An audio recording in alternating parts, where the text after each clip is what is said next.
Bueno, muchas gracias. Bueno, mucha conmoción por el crimen no esclarecido, ni el cuerpo apareció todavía de Cecilia Strisowski, con todo un entramado político macabro al que hay que prestarle atención porque se repite y no estamos poniendo el foco muchas veces en esto.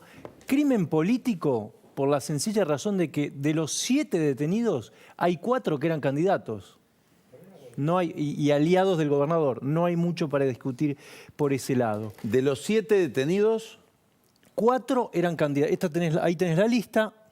Emerenciano Sena, su mujer Marcela Acuña, y después están Gustavo Obregón y Fabiana González, que es un matrimonio que está imputado posiblemente por haber colaborado.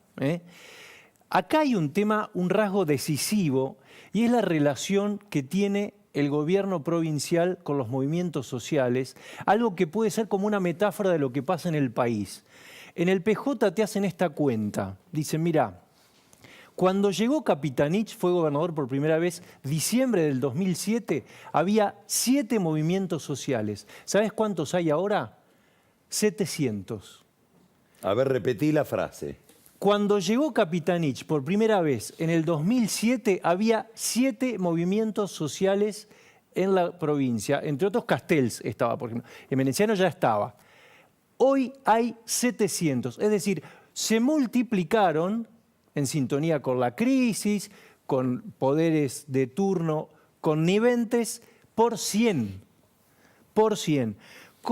Además, con un método de negocios infalible, que empieza en la usurpación, esto lo hemos hablado en otras provincias, la propiedad privada parece que a veces no está del todo clara en algunas provincias, la usurpación, extorsión al gobierno, viene el gobierno, vos sos el propietario, el privado, te expropia por nada y después se arregla con el movimiento social, le da subsidios. En Santiago lo comentaste. Por ejemplo, ¿no? Todo el caso de Santiago del Estero. Por ejemplo, no es el único, obviamente, estoy diciendo que hay 700 movimientos, pero sí probablemente sea el de los más violentos, el de Emerenciano. Y la prueba está, por ejemplo, que él se jacta, hace unos años en una entrevista, de haberse agarrado a tiros con Joclender. Porque en el 2008 él era el que tenía que ejecutar Sueños Compartidos, un convenio con Eve de Bonafini, y lo dirimen con Joclender a los tiros. Eso obviamente quedó en la nada.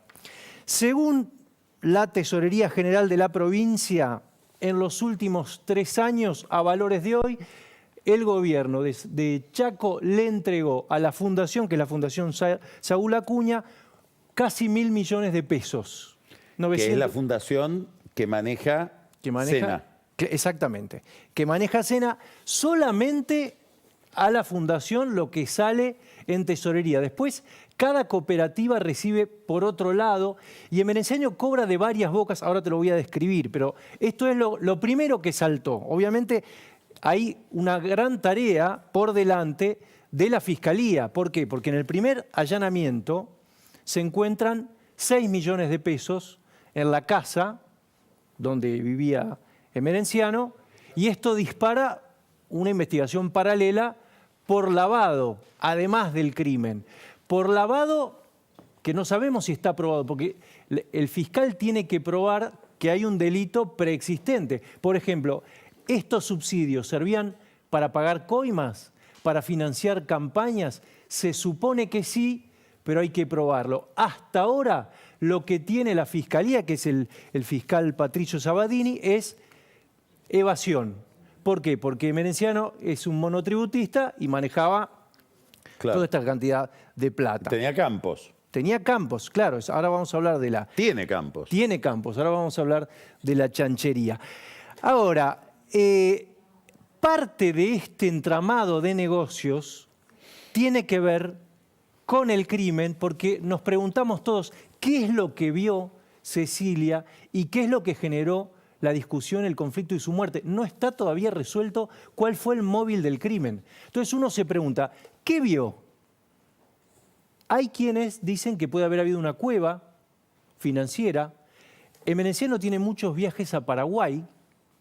De hecho, en Paraguay, en el 2018, presentó su autobiografía el caudillo del norte, como Pancho Villa, prologada por Capitanich. Muchos viajes a Asunción. Una es esa pregunta. Después, ¿está salpicado el gobernador? Hasta ahora no directamente, más que como socio político.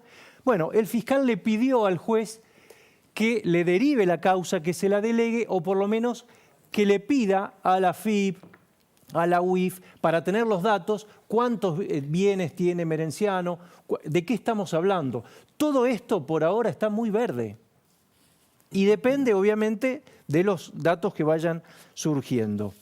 Hablábamos recién de la chanchería, ¿no? y de la usurpación. Acá, aparentemente, habría ido a parar, según la investigación preliminar, el cuerpo de Cecilia son unas 80 hectáreas cerca de Resistencia, se llama paraje Campo Rossi.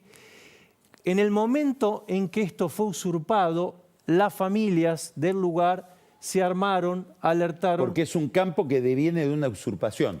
Que deviene de una usurpación, exactamente, la familia Rossi. Pero después interviene el gobierno. Acá es clave, por eso es tan importante que la intervención del gobierno, porque legitima la usurpación. Por eso digo que acá el que está más desguarnecido es el privado, que es el expropiador. Es como un sistema, ¿no? Sí. Claramente es un sistema millonario. Después hay otro negocio que un día habría que mirar. Sí. Vos mostraste recién fotos de Sena con los barrios. Hay uno que se llama Merenciano Sena, justamente. Sí. ¿De dónde salen los materiales de esas construcciones? Porque habitualmente, en muchos casos, el negocio de la provisión a esas cooperativas lo hacen los mismos dirigentes de los movimientos sociales que tienen, no necesariamente a nombre de ellos, sino de terceros, los corralones con los cuales hacen un gran negocio, cobrando como proveedores la plata que ellos reparten a los cooperativistas para hacer la obra. Si hay toda una industria de la pobreza y del apriete. Y por eso es tan atractivo, y ¿cuántos dijiste? De 7 a 700. Claro. Los movimientos sociales. Es un gran negocio armar un movimiento social. Mirá, acá es clave. Que deja a todos manchados, digamos, también, porque no todos, no hace falta aclararlo, son comerciantes. Bueno. Digamos, hay gente que lo hace por una convicción, exactamente, solidaridad, etcétera. Y él y los funcionarios a veces son cómplices y a veces se tragan el sapo. Dicen, bueno, yo hablé una vez con un ministro de Fellner y decía, Milagro Sala venía a mi oficina y me daba órdenes. Esto es parecido o peor. Acá es clave. Bueno, en aquel momento sí, ahora está discutiéndose todo el tema de la Tupac Amaru de nuevo en Jujuy en estas horas. Pero sin duda la organización Tupac Amaru era una especie de sucursal kirchnerista dentro del poder provincial y les molestaba muchísimo a Fellner. Es más, te voy a decir más, no sé hasta dónde Fellner no aplaudía los enfrentamientos de Gerardo Morales, su opositor, con Milagro Salas, que venía a quitarle una parte de su poder. Que pusiera en la cara. Con estos personajes tipo Sena pasa lo mismo.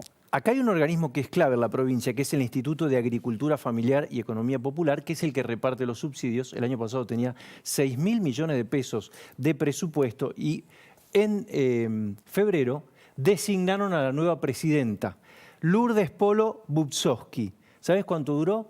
Unas pocas semanas. Empezó a hacer un relevamiento, empezó a decir, a ver cuánto está construido de lo que se pactó. Y prohibido eso, claro. Sí, la amenazaron, incluso la familia de ella decían que le habían puesto en la manija del auto excremento humano como mensaje y tuvo que reasumir el que estaba antes.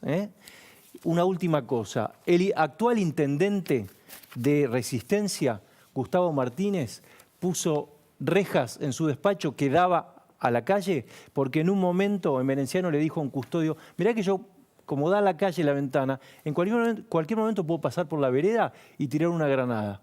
Pusieron rejas. Así que bueno, vamos a ver qué es lo que arrojan. Primero, la información, qué es lo que falta acá, que tenga la justicia y el fiscal. Y después avanzar. Bueno, por ahí podemos seguirla el lunes que viene. Obvio, sí. Gracias, Pancho. Don Daniel. Ahora voy a hacer unas salvedades y te voy a mostrar unos cuadros donde están distribuidos los intendentes juntos de acuerdo a la candidatura presidencial a la que están adhiriendo.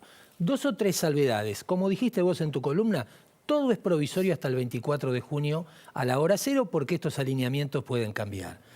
¿Por qué es interesante esta pelea que vamos a mostrar? Porque los intendentes tienen un rol importante. Ahora te lo voy a describir ahí, que es el de organizar en sus distritos, los conocen muy bien, toda la logística electoral para garantizar que el voto le llegue a su lista. Pero además, porque gente, como cualquier dirigente, pero en este caso en particular, al que no le gusta perder elecciones. Entonces está muy atento al pulso de la gente. Eso tal vez pueda derivar en algún salto, como diríamos, de tigre. No es muy del conurbano, pero podría ser. Pasarse de un lado a otro, vos decís. Pasarse de un lado a otro. Ahora vamos a ver también, hipotéticamente, qué posibilidades hay en esto que te voy a mostrar. Estamos hablando de los 57 intendentes de Juntos, 21 del PRO, 31 radicales y 5 vecinalistas, ¿sí? Vamos a ver el primer cuadro, son los que del PRO, 9, que apoyan en este momento la candidatura presidencial de Estos son del PRO. Del PRO, que adhieren a Horacio Rodríguez Larreta. Ahí ves importantes, Diego Valenzuela seguramente y Julio Garro por el tamaño de su padrón electoral. Garro es el tercero de la provincia, Valenzuela está en el oeste del conurbano, pero hay 2 que están en rojo. Julio Garro, La Plata. Sí. Valenzuela, 3 de febrero. 3 de febrero. Y hay 2 en rojo destacados, Javier Martínez de Pergamino y Pablo Petreca de Junín. ¿Por qué están destacados? Porque estos 2 intendentes eran parte de la estructura con la que Jorge Macri pensaba ser candidato a gobernador este año. Plan que cambió a fines del 2021 cuando hace un acuerdo con Larreta para que Santilli lidere la lista y comience a verse la posibilidad que el candidato sea él. La sospecha aquí es que estos 2 hay que ver si permanecen de este lado. Recordamos además que Javier Martínez tiene una relación muy estrecha. Ahora, tengo entendido hasta donde todo esto puede... Vos estás diciendo... Estamos hablando de una hipótesis. No, y de gente que se mueve con mucha velocidad, que cuando se comprometen a apoyarlo en el PRO a Jorge Macri como candidato del PRO unificado en la ciudad de Buenos Aires, y Macri, Jorge Macri, que es muy inteligente, muy sagaz, armó una mesa política ahora donde están todos, también los de Larreta, para que no se le vayan hacia Lustó, hubo un acuerdo entre Jorge Macri y Santilli para que Santilli lo apoye en la capital a Jorge Macri y Jorge Macri discipline a estos intendentes ligados a él detrás de la candidatura, no sé si de Larreta, pero sí de Santilli. Bueno, un dato sugestivo, en las publicidades de Santilli de campaña no aparece Larreta. No quiero irme demasiado lejos, pero tal vez tenga que ver con lo que vos decís. Si te parece, pasamos a la placa donde están los vecinalistas. Hay uno solo, en este caso, que estaría con Larreta, que es Lisandro Matzkin de Coronel Pringles. Y ahí tenés 4 intendentes radicales que en principio adherirían a esta candidatura. Gustavo Pose de San Isidro, su aliado de Pose, Miguel Gargalione de San Cayetano, quinta sección, y después tenés a Franco Flejas y Facundo Castelli, de General Viamonte y Puan. Flejas y Castelli pertenecen a la línea Evolución. Flejas está subrayado. Evolución, aclaremos, es sí. Martín Lustó y Jacobiti y Pose, aliados de Pose en la provincia de Buenos Aires. Exactamente. Y es un subbloque que en el Congreso todavía no resolvió su incorporación a la UCR. Está ahí un tilde sobre Flejas, porque Flejas habría planteado, lo quiero decir así, que como tiene un vínculo muy personal con Bullrich, tendría un dilema de conciencia sobre qué es lo que tiene que hacer. Así que lo dejamos simplemente sindicado, veremos cómo evoluciona. Y ahora sí te voy a mostrar a los intendentes que apoyan a Bullrich en el PRO. Son 12. Un dato de la placa anterior que me olvide, Carlos. Ahí Larreta no tiene ningún intendente en la tercera sección electoral. Acá vemos... A pesar de que dicen que en la elección, en la encuesta, le va mejor en la tercera sección sin tener intendente. Y es lo que tal vez lo obliga a tener un gran esfuerzo a Larreta organizacional para garantizar eso que las encuestas dicen. Acá vemos los 12 del PRO y aparecen 2 subrayados de nuevos. Soledad Martínez, Vicente López, Guillermo Montenegro de General Pueyrredón. Son los únicos 2 que van a ser candidatos a intendente en las 2 boletas. Hay toda una especulación. En las 2 boletas. Es decir, en la de Bullrich y en la de Larreta va a haber un único candidato a intendente de Vicente López. Quiere decir que Soledad Martínez, exacto, que es la mano derecha e izquierda de Jorge Macri. de Jorge Macri. no va a adherir solo a la candidatura de Larreta. En apariencias no.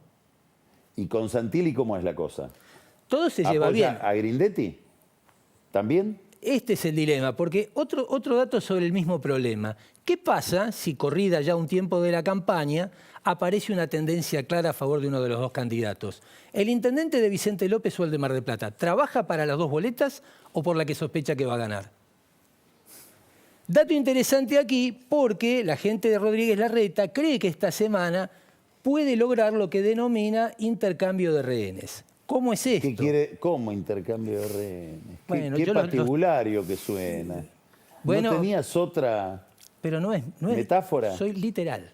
En este caso, la literalidad Intercambio garantiza de rehenes. la interpretación de la mente de quienes están ideando estas cosas. Pero no somos el cambio, ¿qué somos? Bueno, por ahí es el intento de traer algún voto halcón. Bueno, no lo sé. ¿Qué creen? Que podrían intercambiar condiciones. Por ejemplo, que a Kravets, que es de Lanús, le den también ser candidatos en las dos boletas si habilitan a Garro y a Valenzuela. ¿De dónde nace esta especulación? Kravets dijo, la verdad que la interna en Lanús no nos favorece. Hay que recordar que en Lanús elecciones 19 y 21 la ganaron por 2.000 votos. Después Kravets aclaró, esto habla de lo caballero que es, que él va a hacer aquello que le convenga a Grindetti, y la gente de Bullrich insiste mucho en que no hay posibilidades que alguien más, fuera de Martínez y Montenegro, sea candidato en las dos boletas.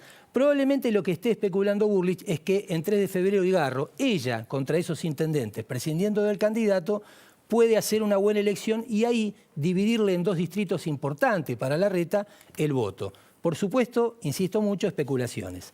Vemos la lista de los vecinalistas que están con Bullrich. Bueno, es en otra anterior, son 4, ahí están. Jaime Méndez de San Miguel, Manuel Pasaglia de San Nicolás, Gatica Bragado, Hernán Bertelli de Azul. Azul es el distrito más importante de la 7ª sección electoral. Y ahora vemos, sí, Carlos. Que están con Bullrich significa que solo llevan la boleta de Bullrich. Son los que llevan porque ya adhirieron y además Bullrich les puso a los que están con ellos como condición llevarla solo a ella de candidato. Esa es la base del desacuerdo con Julio Garro. Con el intendente de La Con el Plata. intendente de La Plata. Es decir, no compartir Que Garro boleta. dice, yo quiero compartir, llevarte a vos y llevar a Larreta. Claro. Y ella le dice, no, ¿venís conmigo o El te viernes, quedás con Larreta? en una reunión de candidatos de Luján, dijo, los únicos que me tienen que tener miedo a mí son los intendentes que no llevan mi candidatura. Me recordó mucho a Cristina diciendo, ¿te acordás? ¿Hay que tenerle miedo a Bullrich ahora también? Yo creo que es Pero un no éramos la República, ahora venimos con el miedo. Y yo creo que es muy kirchnerista, porque te acordás que Kirchner Pensé que era el gobierno de la ley, no del miedo. Y probablemente con el miedo llegue la ley, Carlos. Bueno, vemos acá. Importante lo que vos contaste, porque estos 27 intendentes que están aquí son los que responden o tienen un vínculo muy directo con Maximiliano Abad, que es el jefe del radicalismo bonaerense. Si Abad llega a ser el candidato a vicepresidente de Patricia, probablemente estos 27 jueguen en masa del lado de Bullrich y Miguel Fernández, intendente de Trenquelauquen, 4ª sección electoral, pasaría a ser el vicegobernador de Néstor Grindetti, candidato. Ahora, muy importante... Se rompería el acuerdo entre Abad y Santilli. Me parece que Abad insiste con ese acuerdo tratando de quitarle más candidatos a Bullrich, porque el problema de fondo acá, en el acuerdo que todavía no se saldó, es en la lista de legisladores nacionales. El sector de Abad, que mira lo que hace Morales, quiere un gran acuerdo para garantizarse que de verdad van a ser un gobierno de coalición. Es decir, que el PRO no puede ignorar por el Congreso cualquier decisión que tome. Esto es lo que tiene trabada la negociación y le da a Petri hoy una chance que llegaría con el respaldo de Cornejo, que me dicen que no lo quiere muy cerca de Mendoza, pero sin votos propios. Abad sería alguien mucho más orgánico de Jesús Rodríguez, de Ernesto Sanz, y tal vez por eso con una cuota mayor de autonomía. Muy bien. Seguiremos todo este mapa hasta el sábado. Una vez que se concreten las listas. Gracias, Pancho. Gracias, Daniel.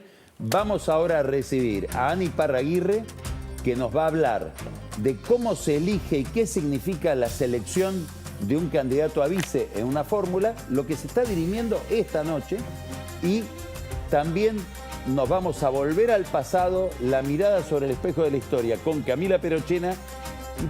Ahora que hablamos de tanto desacuerdo, ¿por qué llegaron a semejante desacuerdo los sectores internos del peronismo con el regreso de Perón, la masacre de Ezeiza? Ya volvemos.